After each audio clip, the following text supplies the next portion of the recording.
It's in your Son, Jesus Christ's name, that we do pray. Amen. I'm sure you're not aware of the fact that if you were in Arkansas and pronounced that state's name as Arkansas, you might be stuck with a fine. In Massachusetts, it's actually illegal to dance to the national anthem.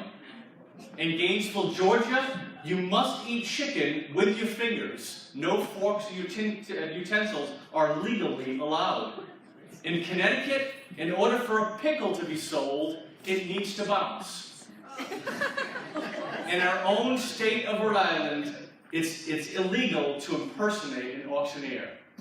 So again, think about your Halloween costumes, think about when you're with friends, just don't impersonate an auctioneer, because it is illegal, technically, in the state of Rhode Island. Now, our Constitution is a wonderful thing. It establishes various general principles of freedom and rights, as well as 3 branches of government to provide an umbrella that other laws must function under. But if we were to look at the laws set on the state and town level, they would be as specific and as different situations call for. Well, when you understand that Israel was a theocracy, with God as the head, communicating his law through the likes of Moses, there are going to be a lot of different scenarios that need to be addressed. And as Moses is communicating both general principles and specific guidelines in the book of Deuteronomy to this new generation going into the promised land for the first time, there's a lot of things to go through. There's a lot of things that Moses begins to talk about, and some of those things are very transferable. Some of those things have pertinence to our lives today, and others just kind of don't. But because of the fact that I believe in the Word of God, and I believe the Word of God is divinely inspired and is useful for us, sometimes we're not as connected to some things as the other, but that's why I'm going to be faithful to talk about all of it. You know, whether it's something, again, you care about, don't care about, it applies to you, it doesn't apply to you. I just think the Word of God is powerful and is active. And I don't even know who might be influenced and might be impacted by it in terms of what it communicates. So, we are in kind of the stickier part of Deuteronomy, so it comes kind of with that warning in terms of just think about all the things, all the circumstances that might come up in a society, and Moses ultimately speaking about that. Now, another thing that's true about this section of Deuteronomy is because of the fact that Moses, I believe, is communicating this message as a message. He's standing before the people and saying, hey, before you go in the promised land, here's kind of my last words to you. Boom, here it is. And if you've ever been in a situation like that, you know how things, you might be talking about one thing, and then another thing pops in your head. That's very much what Deuteronomy 21 through 24 is, in terms of various things coming up in different contexts. And so when we get there, I'm going to actually categorize things according to different messages that I believe Moses and God are communicating, and not necessarily going in order through those chapters. But with that all being said, the first thing that we have in terms of our study of Deuteronomy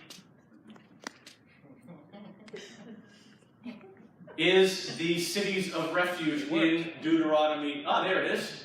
Just a little slow. The cities of refuge found in Deuteronomy 19, verses 1 through 14. And so basically, we've seen this before. Again, Moses talks about this in the book of Leviticus. But a very significant aspect of a judicial system as well as God's character with his people.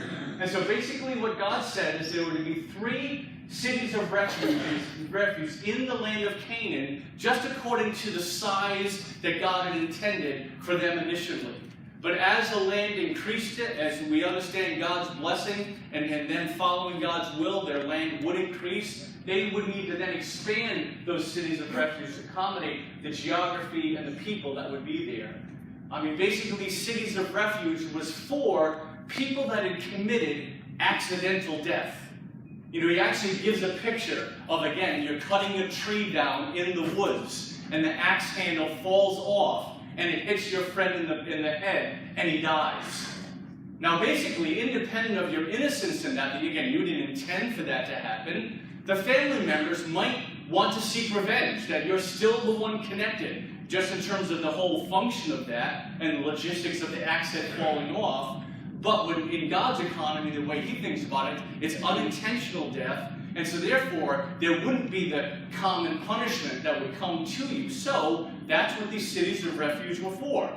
That basically someone who had committed an accidental death towards someone could run toward these cities, and once you were in those cities, then the person who would be bringing judgment from the family would not be able to accost you in that city. So it was a source of protection and a refuge in that situation. Certainly it wasn't for homicide. It was not intentionally planning to kill someone. Naturally, that would bring the punishment of capital punishment in the context of Israel. But that's what these cities of refuge were for. They were to be clearly marked out and easily accessible. That's what's clearly described. Again, when you're running for your life, literally, you want to know where the signs are, where the city is, and the roads are cleared, and there's not brush or blockage in terms of the pathways to get there. And so that's what God describes in terms of how these cities of refuge should function.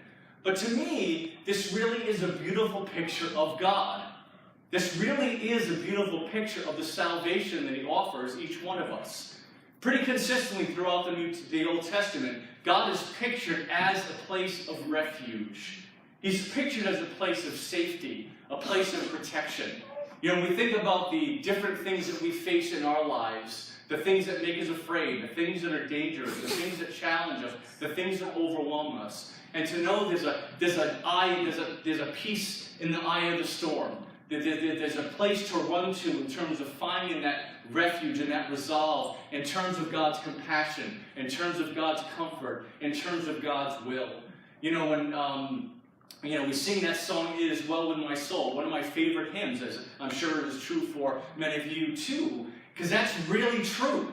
That in spite of what is going on the outside, it can be well with our soul. That we can be well on the inside. And to me, that is the greatest freedom that we could ever attain to in the human life, in our human circumstances. For us to know that we're not dependent on things working out a certain way, for me to be at peace, for me to have that refuge, for me to have that place of comfort and solace in God's presence. Again, these cities of refuge are a great picture of that. And that beyond that, to think about the salvation that is offered through Christ, to recognize that that is readily available to people. That there is no blockage, that there's nothing hindering someone's way to get to the most valuable thing they could ever receive, right? I mean, you think about the barriers that exist in the world. You know, if you want to make a certain income, you want a certain education, you want to join this certain group, you want to be a professional athlete, everyone wants to be a rock star. Right? No, there are barriers, right? No, I'm sorry, you don't sing well enough, you don't have enough money, you're not born in the right family, whatever it might be. All barriers to the things of this world. Well, the most valuable thing we could ever receive is relationship with God, is the kingdom of heaven, is God's presence in our life, and to know that God has made a way of salvation, he's made a way of getting to know him, that there are no barriers to accept our will and our faith. That you bring humility, faith, and will to the God of the universe, and he will maximize his will, his blessing, and his provision in your life, guaranteed. To the extent that you've never done that, to the extent that you've never really come to the God of the universe with faith, with will, and with humility, and like I challenge you, give God 3 months and come back to me and see how much richer, how much fuller, how much greater peace you have in your life because you have let go and let God. What was that song we were singing? To my soul, let it go and trust God, believe him in terms of what he's doing. And again, that is what this city of refuge points to me. Just get there. God is making the way. God is clearing the path for you to know him, for you to believe him, for you to receive salvation if you haven't received that, and just he's available in that sense.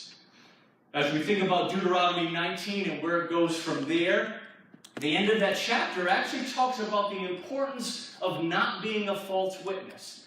Again, when you think about all that Moses is trying to communicate, all the things that God needs to communicate to his people about how society should function, how families should function, how are the poor taken care of, how do you negotiate in terms of business, all these different things. It's going to be in Deuteronomy here. So again, a lot to work through, but we understand the importance of what is said here about someone not bringing a false accusation. You know, when you think about how courts need to work, if there wasn't something that was negative, if there was not some consequence that came from bringing a false witness, from bringing a false testimony, we would really have trouble in our lives. If someone could just willy-nilly just say, you know something, I believe, Steve Polentano did this thing to me, and so I'm just going to go to the courts and say he did this thing to me. Well, where's your, I don't have any proof, I just believe in it. But no, that doesn't work. And yet that's what the Bible is talking about at the end of chapter 19. That the warning that is given in terms of that is that if you bring false testimony, if you bring a case against someone and you have no proof, the same consequence that would come to them being convicted for that would be on you.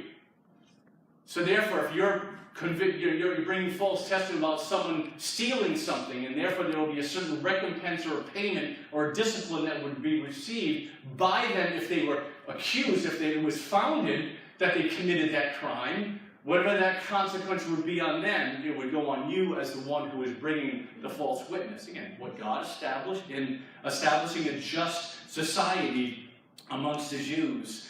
Chapter 20 now goes into the Israelites dealing with going to war.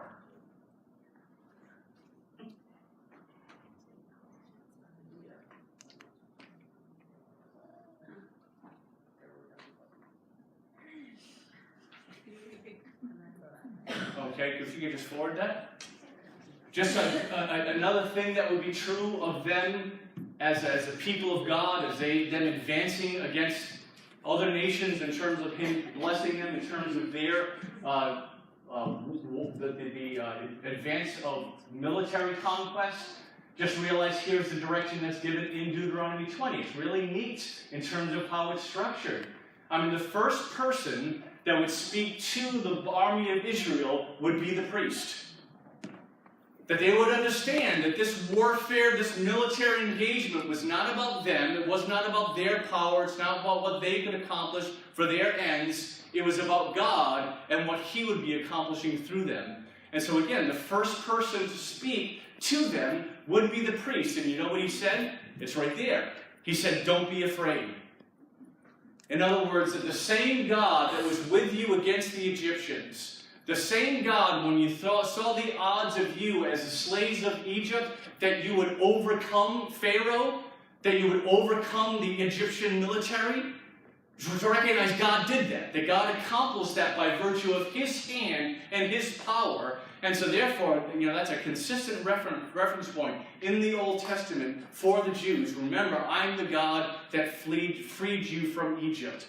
I'm the God who overcame the Egyptians. Well, that's the very thing the priest would say in terms of, it actually sets it up where it says, if you're on the battlefield and you see the other army, and they have horses, and they have chariots. Remember, the Israelites wouldn't have horses and chariots, because that would be too much relying on flesh and not on God. It says that you see the power and might that's coming from the enemy, don't be afraid. And to me, there's a transferable principle there for us, certainly.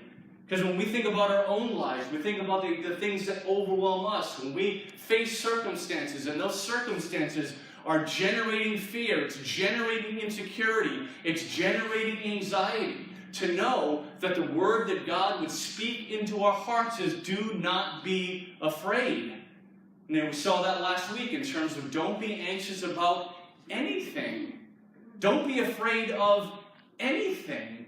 Now we have to understand that on some level, fear is an emotion that is given by God to warn us, to help us recognize when we're facing danger. So there's an aspect of fear that is good and godly even. When the Bible says, be angry and sin not, if you've been around me enough, you've heard me say this, I believe we can put any emotion in there Be angry and sin not. Be afraid and sin not. Be happy and sin not. I think all emotion ultimately would seek to resolve itself in sin and disobedience to God. That emotion would ultimately minister to flesh to make us live independent of God and seek other resources rather than seeking Him. And fear is one of those things that would do that. So even when fear might be the natural emotional response, we don't follow the course of what it would then encourage in our life, where we then seek resources outside of God's provision, outside of His will, that we live in fear. You know, sometimes we believe that being afraid of something actually is controlling it, that I'm actually projecting something onto the situation by virtue of my fear. That's what fear is telling you, but it's actually false. That your fear does nothing to change the situation you're in. You realize that? Like, in other words, if you're afraid of a situation, and boy, I'm afraid I'm going to get fired tomorrow. I'm afraid, that I might have cancer.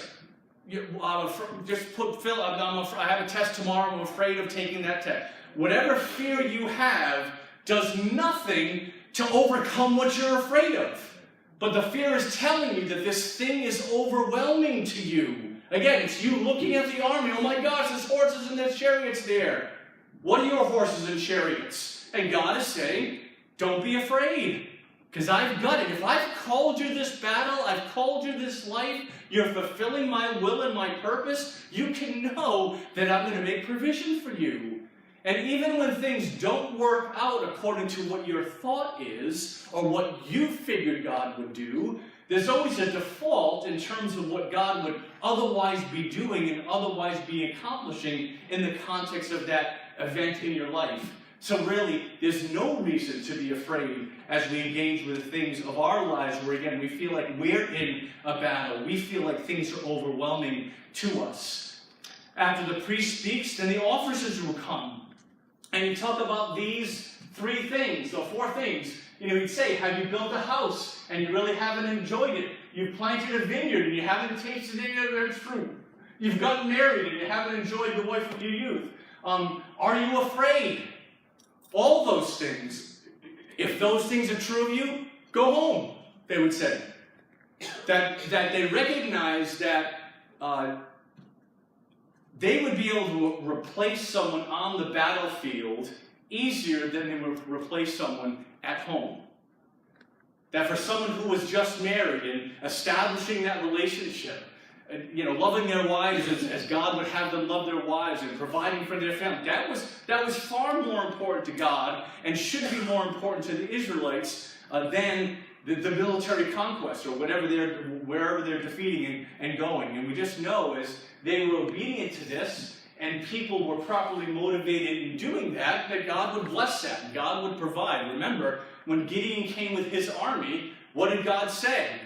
No, you need less people. No, you need less people. What do you mean? The military tactics always call for more people. What are you telling me, God? It's less people. Well, that's how God works. And so he would just call them to obedience in this. It is interesting what he mentions in terms of if you're afraid, go home. See, it's interesting to me that on one hand the priest comes before the military. And I'm not sure if you've ever been in battle.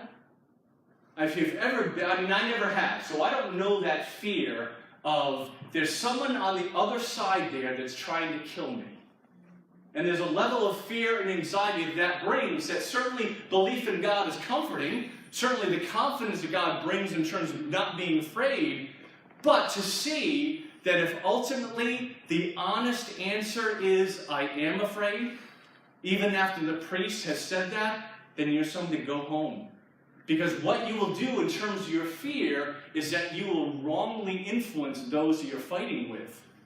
And now if you're afraid and you're going with that attitude of fear, and now when you're in the battle and you're expressing that fear or you're living in that fear so you're not as effective or you're thinking of yourself rather than everyone, you will be detrimental to the army. And that's the word that it says. And I think we need to think about ourselves. When we think about what we are pursuing in the Christian life, all the things that we would have the capacity for, all the obedience we would have, or obedient, being in the Word, or worshiping God, or witnessing to people. There are a lot of things that we could testify to each other about the successes we've had in our lives. I wonder to what extent we become able to talk about weakness. To talk about, something, I'm really afraid. And if that's the honest answer, even again, the priest has said, don't be afraid, God's great, he vanquished the Egyptians, he'll do the same here. But if that doesn't translate to your soul, just admit it. Be honest about that. Boy, I'm really struggling with this thing. I'm really struggling with this temptation. You see, that is a greater sign of strength to be vulnerable about weakness than pretending that you don't have that weakness. See, there's a lot of things that God enables for our Christian lives, but we don't fake it until we make it. We are honest with ourselves. We're honest with God. We're honest with each other about what we're struggling with. Because if we're not, those things are going to flow into our lives. They're going to flow into the effect that we have on other people. And so we just have to recognize that negative impact that exists if we're just hiding something rather than confessing what is going on in our lives. So I just thought that a very interesting thing as far as that being another thing that they mentioned in terms of warfare. Now when it comes to the actual attack mode that they're in, for the lands outside of Canaan, what they would do is they would first offer them peace. Again, another important principle for our lives, that even though we're in a battle, the world is not our enemy. We're not trying to beat them up.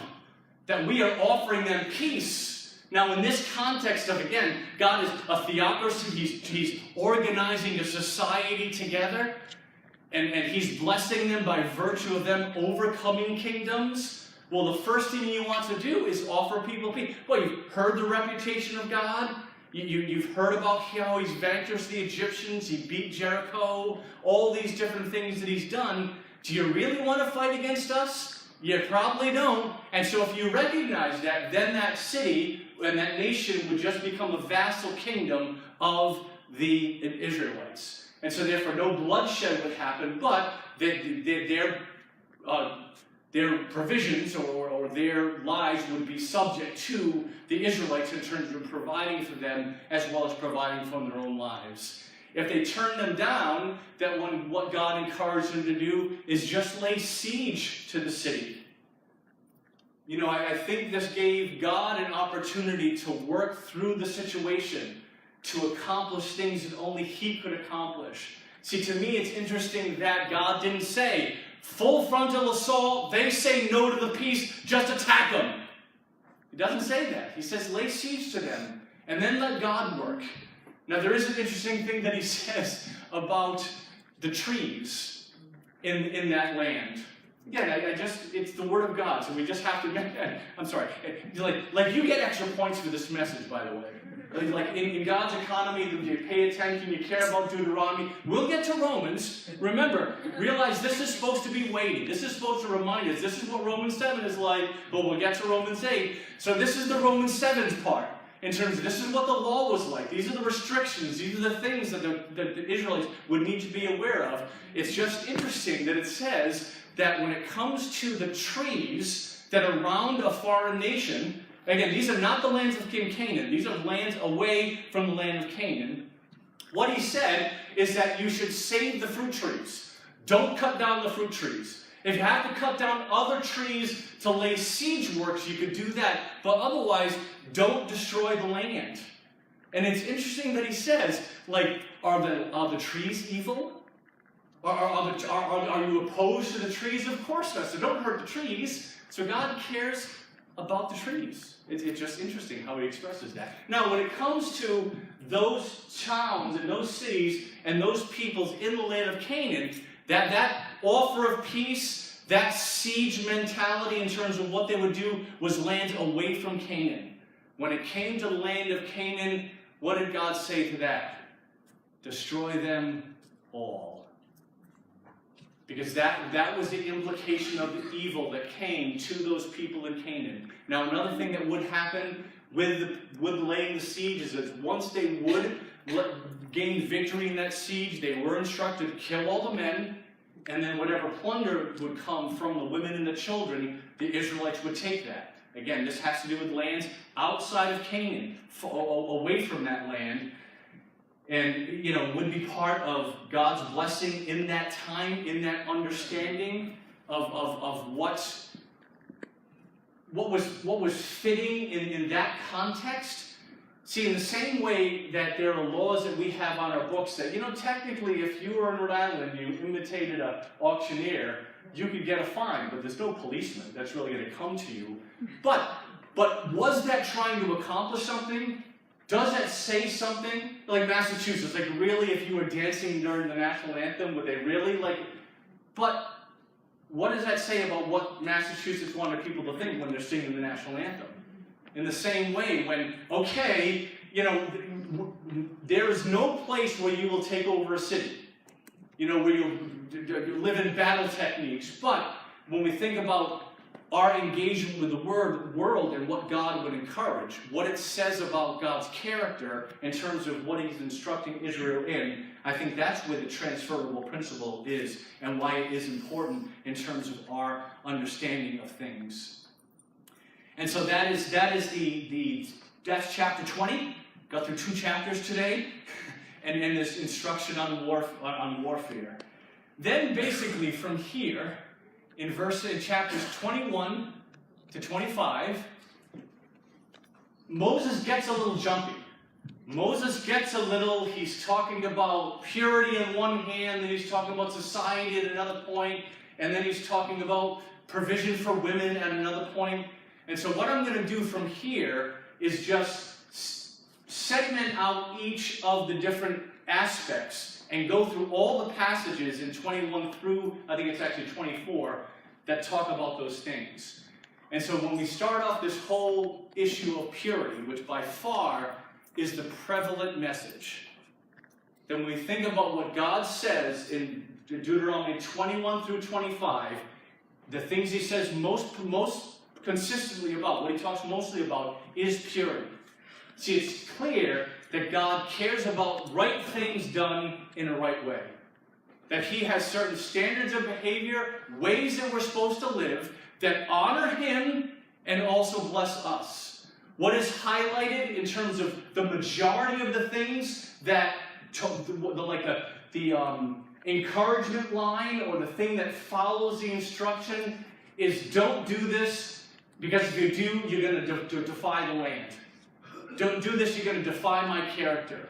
You're going to put a blight on my name. That there's always something that is about God's will, God's character, God's name, the land, why God is telling them to be pure in the way that he's calling them to. Now, I think the things that, some of the things that it talks about in terms of purity, we understand, others we won't. I think we'll just get to one, the first one, which is a pretty safe one and a comfortable one, is what happens in chapter 21, 1 through 10.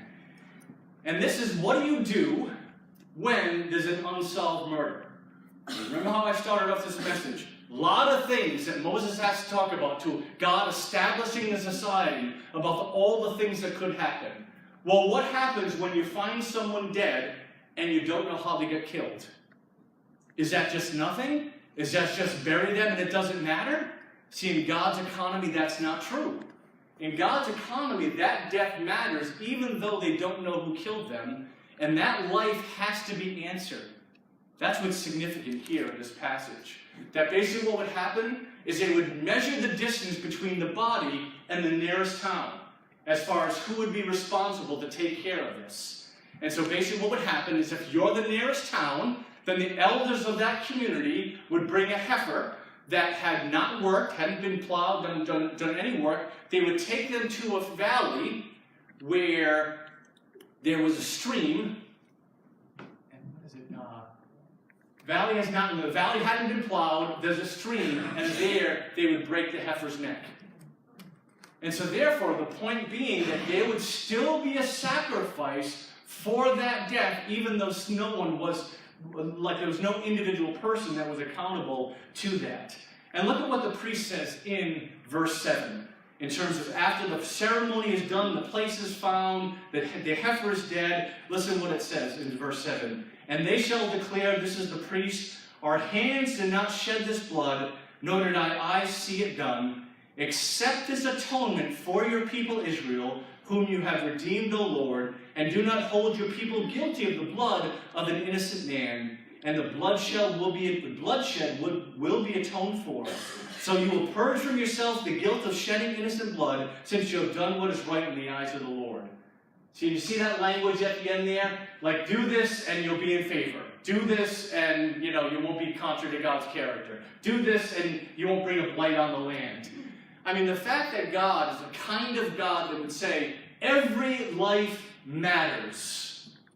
Every life has to be atoned for. There has to be an answer that has to come to God in the great economy of how He would resolve things. So even though someone doesn't know how this person died, someone dying is still a wrong thing.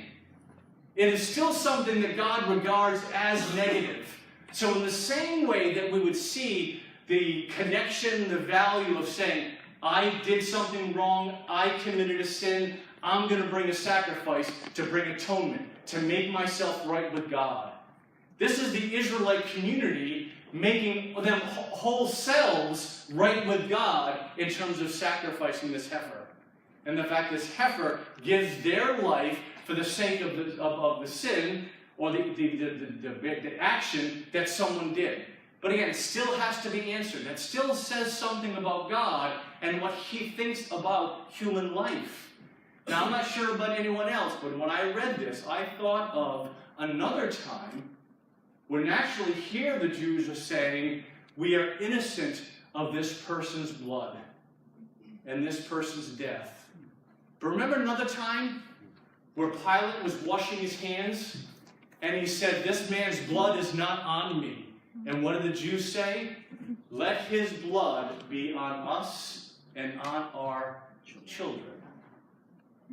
And for them to have an understanding of Deuteronomy 21, 1 through 10, that's one of these things, you go through the Gospels and Deuteronomy will come alive, by the way, in terms of the issues that come up, the arguments that happen, whatever. But here, for them to say, his blood will be on us and on our children, they should have understood. They did understand. The priests certainly would understand Deuteronomy 21 and all it meant for them to say that. Because God cares about death. God cares about life. Again, there has to be an answer. There has to be a resolution that comes. And it's just kind of curious to me, just what is described here. I think next week because the thought just came to mind. When you go to Smith's Castle, or you visit like these places where they do things like they did it in the old days, that's kind of like what Deuteronomy is like. Like in other words, you're never going to find a valley with a stream and get a heifer and break its neck because that's never going to happen. Again, this transferable principles of what it says about God, but it's kind of, to me, there's just an interest as the people of God were grafted into Abraham to say, boy, that's how they did it.